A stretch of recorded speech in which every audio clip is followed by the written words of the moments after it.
When it comes to air quality, the bad news is that wildfires and air pollution have really degraded the quality of our air. But the good news is that we're all realizing that the quality of our air, and particularly the quality of our indoor air, is really darn important. I'm so excited to tell you about Puro Air because in 30 minutes, this device will remove allergens, dust, smoke, and gases from your room. It uses a stronger type of filter called a HEPA 14, and it filters pollutants at a microscopic level. I keep my Puro Air running upstairs where the bedrooms are all night. I love that it's quiet. Cleaner air just hits different, doesn't it? Check out everything Puro Air has to offer at getpuroair.com. That's getpuroair.com. One more time for the people in the back, getpuroair.com. I love a good New Year's resolution. And if your 2024 resolution is to eat better, you need Factor. Skip the overpriced takeout trap. Don't be caught hangry. With Factor's ready-to-eat meal delivery, you can take the stress out of meal planning and get rid of cooking fatigue altogether. Instead, get chef-crafted, dietitian-approved meals delivered right to your door. There are over 35 meals to choose from each week, and I've tried them. They are absolutely delicious. Factor's no prep, no mess meals free up time for you to do other things like living your life. Head to factormeals.com/sustainable50 and use code sustainable50 to get 50% off. That's code sustainable50 at factormeals.com/sustainable50 to get 50% off. Well, hello there, my friends, and welcome back. My name is Stephanie Safarian, and you're listening to episode 440 of Sustainable Minimalists. This is a show about intentional and eco-friendly minimalist living. And on today's show, we have a down and dirty conscious consumer episode for you. We're discussing new research into the plasticizers that are in our foods, our favorite foods. Now, there's a lot of confusing chatter out there when it comes to plastics. What's a plastic? How are phthalates and bisphenols related? What about microplastics and nanoplastics? Then we've got the group of chemicals known as PFAS. How can we keep it straight? What does it all mean? Well, today in the first part of our conversation, Dr. James Rogers over at Consumer Reports and I break down all of these terms in easy to understand language for all of us, because even I, as someone who does this show, I can get them confused. So that's the first part of today's show. And then in part two of today's show, we're discussing what Dr. Rogers and his team found. They tested nearly 100 food items and they found an awful lot of plasticizers in our food. So how are these plasticizers getting into our food? What does it mean for our health and everything in between? Dr. Rogers, I'm so thrilled to have you on the show a second time. How are you? I am doing pretty good, and I'm glad for the invitation and look forward to talking to you today. Well, every time you come on, we talk about stuff that's in our food that's not supposed to be there. Last time we chatted about heavy metals in our chocolate, and today we're talking about plasticizers in, I believe you tested 100 different food items. We'll get there in a minute. Before we do all of that, I would love it if we could define terms, because it's hard to keep them all straight. There's the PFASs, the phthalates, the bisphenols. So let's start with what you studied. You studied phthalates and bisphenols, correct? What are they? So we tested food for a family of chemicals called plasticizers. And these chemicals are used when they manufacture the plastic to give it certain characteristics, whether it's firmness or flexibility, etc. The two classes of plasticizers that we tested were the bisphenols, including bisphenol A, and phthalates. And so they're two different chemicals used in the manufacture and are considered plasticizers. Okay, so thank you for correcting me on my pronunciation. It's bisphenol. I really want to say bisphenols. Bisphenol. Well, most people have problems with pronouncing phthalates, so you got that one right. 1 out of 2. All right. Yeah. So how are these plasticizers then different from PFASs? Well, the PFAS chemicals are also called forever chemicals. They are chemicals that are used to give certain materials certain characteristics. They can be found in firefighter foam, right? They can be found as coatings on cloth to make it waterproof. So that's a totally different class of chemicals. We've also tested for heavy metals like arsenic and cadmium and lead and mercury in food. And I think that, and we've also tested for pesticides. Most of our testing is really data analysis from our federal advisory group, usually the FDA or the USDA.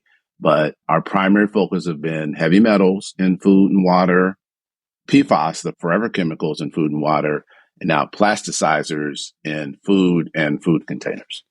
So that's very helpful. Thank you for making those distinctions. I have had somebody other than you from Consumer Reports on to discuss your reporting or your findings with regard to the forever chemicals in food. They're in our food.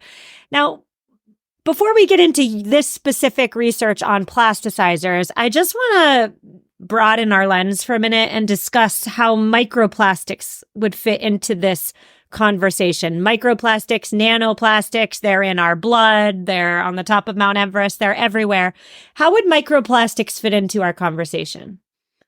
So they're related, but they're not the same. Okay. Microplastics and nanoplastics are little pieces of plastics and shards and so on and so forth that shear off from the mothership and contaminate our water, our food. We found them in our blood. So they're little pieces of plastics. The microplastics are small. The nanoplastics are smaller. But two things, it's hard to test, especially for nanoplastics.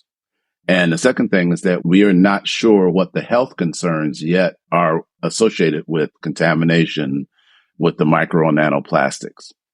But they're related to plasticizers because they're plastic and they have the potential of shedding these chemicals just like a big piece of plastic would, just like a food container would. And so they could pose a problem in the same way. And it'll probably be a harder question or issue to address down the road as to if we can get rid of the plasticizers from larger pieces of plastic. How are we going to do it? How are we going to deal with these microplastics? But that's a discussion for down the road. Right now, we are dealing with the chemicals in either big pieces of plastic, containers and wrappers and all the rest of that, or the food itself. That's where our testing focused. And in this project, it was only on the food. All right, let's talk about those plasticizers. What are some of the documented human health effects of these phthalates? And I'm going to try and say it right. Don't tell me bisphenols. Perfect. You said it just right. So these two chemicals, as I said, are two families of plasticizers. They're associated with endocrine disruption. Now, endocrine disruption means that these chemicals can affect the human body by either preventing the manufacture of certain hormones or reducing the concentration, such as hormones like estrogen, right? And the actual illnesses and bad things that can happen to the body include cardiovascular problems, causing obesity, increase in diabetes, infertility problems with the development of the fetus, those type of things. And so they're all hormonal related. And so that's why we are really concerned about these chemicals being in our food, especially. I learned from your reporting, Consumer Reports' reporting, that the effects of these plasticizers on human health do tend to be cumulative. So low amounts over a long period of time can lead to some chronic condition down the road. However, that's what makes it so hard to make a connection between the health effect and the exposure to these plasticizers. So what would you say to somebody who's listening right now and is thinking, we have way more problems to worry about. I'm not going to worry about my chronic health issues 4 decades down the line because there's really no documented connection as of yet. I would probably take issue with that because, number one, there are a lot of exposures that come into play that are more chronic and not acute. The other thing is that with this problem with the plasticizers is that while your body can clear them pretty easily, our studies and other studies suggested that you are constantly bombarded by exposure to these chemicals. And for instance, if you're bombarded or come in contact with them early in your life and you have years and years of acclimation to this, then what if you're a married couple and you're having problems getting pregnant? Because these can cause infertility problems. What if later on you develop diabetes? And you could have prevented that if we could get these chemicals out of your food. And so I would say to them that although it may sound like it's a chronic problem over a long period of time, it can have some pretty serious effects on you as a consumer when they finally manifest the diseases and the problems that exposure to these chemicals can cause. All right. So you tested, I believe it's 100 different food items off the shelves of the supermarket, some fast food as well. Tell us, what did you test? How did you test it? And what did you find? So it was 85 different food products. It included yogurt and soda or pop, depending on where you live in the United States, fast food, meat, poultry, seafood, and canned fruits and vegetables. And we purchased them at retail, which is what we always do with our sampling. And then we ship them to a lab that is certified for being able to test for these chemicals. And we tested them for the bisphenols and the phthalates. And we got the data back, we analyzed the data, and then we generated the report that either you can see in our magazine or on the website. I want to talk about the bisphenols first, because maybe 5-10 years ago, there was public outcry about BPA in cans leaching into food. Now we have marketing on our canned product saying BPA free. You did find that bisphenol levels have gone down since the last time you tested, which I believe was around 2009, maybe. Do you think that there's any correlation between the bisphenol numbers going down and the public outcry or not? I think that the public outcry and the attempts to regulate these chemicals in cans, et cetera, containers worked, because we noticed, as you mentioned, that we had a reduction in levels. And that's very important. And because of that, we believe that our campaigns, the petitions, the pressure that we put on our regulatory agencies really resulted in this. So yes, I think it did.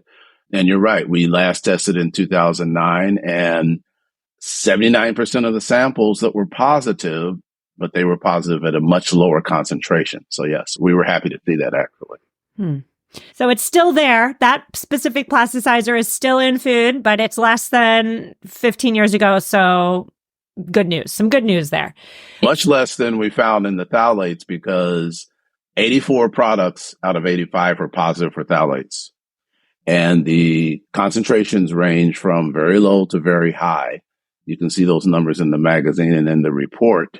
Some of the highest levels were like in canned peaches from Del Monte and pink salmon, Yoplait original French yogurt, fast food, the Wendy's crispy chicken nuggets, Chipotle chicken burritos, Burger King Whopper with cheese.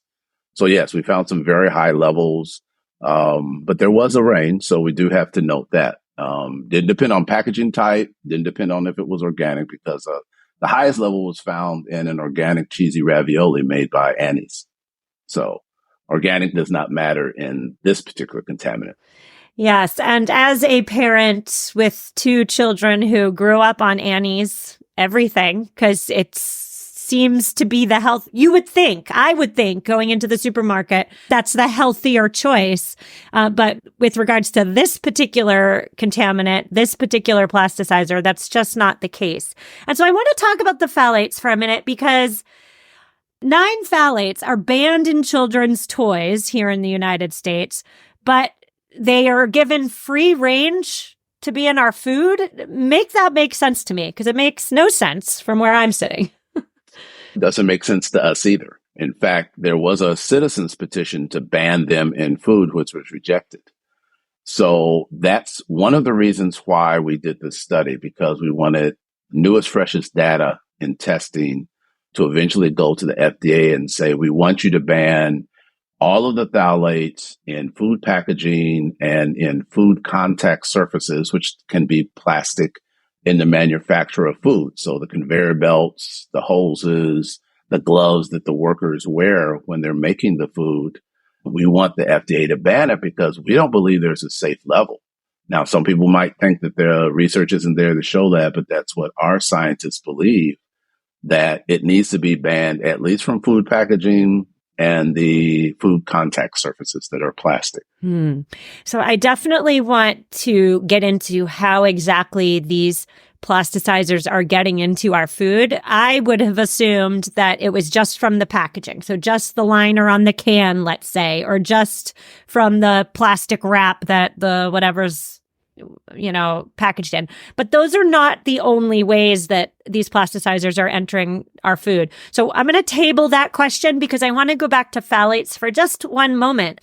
Those of us who consider ourselves a little bit crunchy, for lack of a better word, we care about the personal care products that we're putting on our bodies. We already know that phthalates are endocrine disruptors. And so we're actively avoiding them in our soaps and our shampoos. And so it's very frustrating for me as somebody who's doing everything she can in her little bubble to stay safe and protect my family to find out that phthalates are in my food. What the heck? So I guess there's no question there. It's just, I just needed to vent for a minute. But let's talk about how these plasticizers are getting into our food. Yes, the packaging, but how else? You mentioned conveyor belts. Talk to me. Yeah. So in the manufacture of food, you may or may not know this, but a lot of it is automated and a lot of it uses machinery. Now, you mentioned the first belief that, yes, they thought that the phthalates, the plasticizers came from the wrapping, plastic wrappings or whatever. But as they did more and more research, they noticed that there were a number of other areas that could be contaminated with phthalates and that it can get into the food. For instance, your plastic trash, plastic bags, etc., goes into the landfill. The plasticizers come out, get into the water. So now it's in your drinking water. The incineration of plastic, you burn the plastic, heat releases these chemicals. That's why you don't microwave with plastic containers. It gets into the air, gets into the soil. Now your soil is contaminated. And then we already talked about microplastics. Now in agriculture, if it's in the water, if it's in the air, if it's in the soil, cows drink the water, they can pick it up. It gets into their meat, and then you see it in beef. The plasticizers get into the soil, drawn up by the plants that we use for food, and it ends up in the fruits and vegetables that we eat. And then as we've been talking is the manufacturing part where there are these chemicals in the food contact surfaces made out of plastic. The food comes through that conveyor belt, sits on the conveyor belt. The chemicals get transferred into the food.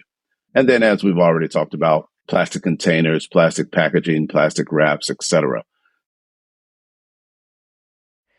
Listeners, if you're like me, you are committed to living a greener and simpler life. If that sounds like you, I would love to introduce you to Home Threads. Home Threads is your ally because it is a total destination for decor and furniture. HomeThreads.com helps you discover furniture that not only complements your minimalist lifestyle, but also respects the planet. You can find thoughtfully crafted pieces that use sustainable materials without compromising on style. I have an outdoor bench from Home Threads, and I love that it's made of acacia wood. It is sturdy. It is strong. It's meant to last. And more importantly, it's made with renewable materials. No synthetics to be found here. Create a home that reflects your commitment to the environment. Visit homethreads.com/sustainable for 15% off your first order. Home Threads, love where you live. Are you looking for that perfect gift for someone special this Valentine's Day? Are you perhaps going out on a big Valentine's date and you're looking for that outfit? Whatever you're doing this Valentine's Day, Quince has you covered with luxury essentials at affordable prices. Quince offers a range of high-quality items. The prices are within reach, like 100% Mongolian cashmere sweaters from $50. Yes, I have one. It is my favorite sweater in my closet. And yes, Quince partners directly with top factories, and so they're cutting out the cost of the middlemen. And even better, Quince only works with factories that use safe and ethical and responsible manufacturing practices. Give yourself or others the gift of luxury this Valentine's Day with Quince. Go to quince.com/sustainable podcast for free shipping on your order and 365-day returns. Quince.com/sustainable podcast. You trust your water filter pitcher to make your tap water safe to drink, but is it really doing anything? Most filters just can't remove gross contaminants like bacteria and parasites and PFAS and microplastics. I could go on and on. I trust my water filter pitcher for water that's safe for my family to drink. And if the brand I bought isn't doing what it advertised to do, that makes me feel so frustrated. Enter LifeStraw Home. LifeStraw Home is the kitchen upgrade you will wish you made years ago. It's the only water pitcher that filters out over 30 contaminants.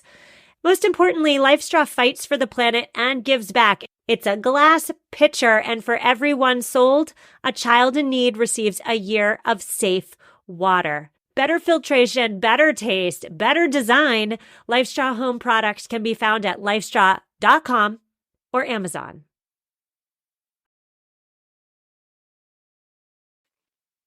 As you're talking there, Dr. Rogers, I'm just thinking about how, we've polluted this planet with plastics and we're polluting our bodies now as well, especially in the context of this conversation with the plasticizers, but also the PFAS. And so I guess I would just love your thoughts. What do you think needs to happen with regard to plastics and regulation on the large scale?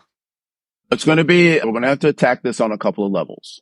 Let's start with the research level. That's probably the best. Again, as you mentioned, there are some concerns of a direct link of a particular phthalate, for instance, to a particular illness, let's say diabetes. So let's do the research. Let's have either our federal labs or the academic labs actually do the research, do the public health, and try to see, can we associate a particular phthalate or phthalates to a particular illness? And then we would have much more firepower to actually advocate for this. Second thing would be, we believe the data is there to, for instance, ban phthalates from packaging and from food manufacturing, food contact surfaces. Let's urge the FDA, join our petition, and there's a link in the articles. Write your Congress people, write the manufacturer themselves and say, you want these chemicals out of plastic that touches our food, right? And then vote with your dollars. When we finally get some manufacturers to commit to doing this, let's help them out by buying their products. On the manufacturing side, manufacturers tend to know their processes very well. And so we would ask the manufacturers to do the research themselves, test the food contact surfaces that are made of plastic. And if you find that the plasticizers are high, replace those pieces with plastic that does not have the plasticizers in it. So I think it's going to be a group effort. I think we're going to have to all pull together, but I think it's doable to eventually have these chemicals. If we can't eliminate them, at least reducing the concentration, just like we did with bisphenols. Let's do the same thing with phthalates. And finally get the levels low in our food so that we may not be able to have zero risk, but we're going for lower risk of these chemicals and harming consumers. Yeah, I wonder if we're about 10-ish years away from phthalate free written on our food packaging, right? We're not there yet, but perhaps in the next decade. But in the meantime, I don't want to sit around and wait for all the research to be done, then the lobbying for the law that may or may not be passed, and the regulations that may or may not come through. So what on earth can I do? I mean, I need to go to the grocery store and I need to feed my family. So what do I do? So first thing we want is informed, knowledgeable, smart consumers. So we urge consumers to look at our research, look at other groups' research, because there are other groups that are looking at these chemicals in food, and form an action plan for your family. look at what you shop for, look at some of the products that have tested high, and try to find something that's different, that still fulfills your need as a consumer, but also from companies and foods that are testing lower and companies that are trying. So that's number one, be an informed consumer. Number two, there's certain lifestyle changes that you can do to reduce your risk. Note that I said not make your risk zero, but you can reduce your risk. So we have said in the articles that number one, you avoid plastic food storage containers. So if your food comes from the grocery store and you're concerned about it's in plastic, transfer it to another container made of glass. Now, I know that's going to be a lot of glass in your kitchen and it's going to be very heavy, but that's one thing. Number two, and I've mentioned this before, do not microwave in plastic. Heat helps these chemicals come out of the plastic and get in your food. So use glass.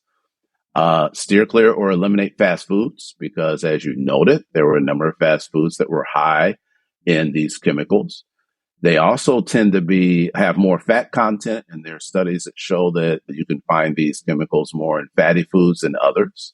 So eat minimally processed food, fresh fruits and vegetables, et cetera, et cetera. Use water bottles that are made of glass, not plastic, or use them that are made of stainless steel. Same thing in your kitchen. Eliminate plastic utensils and use wood or stainless steel or silicone for your kitchen tools. Open your windows. Fresh air is good for you. Refuse paper receipts. There are some reports that there are some high concentrations because of the ink and the way the thermal papers are processed, that they can have a lot of phthalates too. And then limit your use of vinyl in your life, in your household, et cetera. So those are some of the things that we've recommended in the articles to try to, again, reduce your risk, but we doubt that we can get it to zero, at least at the present time. Can we just talk about your last suggestion there, reducing your vinyl exposure? I'm trying to think what I have in my house that's vinyl, maybe my shower curtain, but where does vinyl really come into play? Now, it may be a little bit old days, but it used to be your furniture was covered in vinyl. Sometimes the flooring is made out of vinyl. The flooring tiles are the big sheets that we used to use to cover our floors. So if you have the option to switch to ceramic or wood, you may want to consider that. Sometimes in the old days, and I'm not going to age myself here, but there were vinyl belts and vinyl vests and different types of clothing that we used to have, vinyl shoes that could potentially pose an issue. And then if you remember the old cars, a lot of times the seats were vinyl. They're not that much anymore, but the seat coverings were vinyl. May not be such an effective elimination, but there are still some vinyl in some people's homes and I guess in some of their dressing. Well, now I'm picturing you with a vinyl vest on, Dr. Rogers.